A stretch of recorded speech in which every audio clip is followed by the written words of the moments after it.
ಹರಿಬಿಟ್ಟು ಮಾನ್ಯ ಸಿದ್ದರಾಮಯ್ಯ ಅವರಿಗೆ ಏನ್ ಮಾತಾಡಿದ್ದಾರೆ, ಇಡೀ ಜಿಲ್ಲೆಯಲ್ಲಿ ಅಲ್ಲ ಇಡೀ ಕರ್ನಾಟಕದಲ್ಲಿ ಸಿದ್ದರಾಮಯ್ಯ ಅವರ ಅಭಿಮಾನಿಗಳು ಕಾರ್ಯಕರ್ತರು ಇವತ್ತು ಎದ್ದು ಪ್ರತಿಭಟನೆ ಮಾಡತಕ್ಕಂತ ಸನ್ನಿವೇಶವನ್ನು ತಂದುಕೊಟ್ಟಿದ್ದಾರೆ. ಜನಾರ್ದನ್ ರೆಡ್ಡಿ ಅವರೇ, ನೀವು ಗಂಗಾವತಿಯಲ್ಲಿ ಡಬಲ್ ಬೆಡ್ರೂಮ್ ಮಾಡಿಕೊಡ್ತೀನಿ ಅಂತ ಹೇಳಿ ನಮ್ಮ ಗಂಗಾವತಿ ಮುಕ್ತ ಜನರಿಗೆ ಸುಳ್ಳು ಹೇಳಿ ಮತವನ್ನು ಹಾಕ್ಸ್ಕೊಂಡಿರಿ. ಅದೇ ರೀತಿ 1,000 ಕೋಟಿ ಆಂಜನೇಯ ಬೆಟ್ಟಕ್ಕೆ ತಾವೇ ಹೇಳಿದಿರಿ.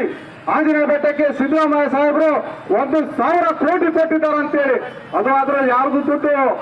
ಸಿದ್ದರಾಮಯ್ಯ ಅವರೆಲ್ಲ ಹಣಕಾಸಿನ ಆದೇಶ ಕೊಟ್ಟಿದ ನಂತರ ದುಡ್ಡು ಬಿಡುಗಡೆ ಆಗೋದು.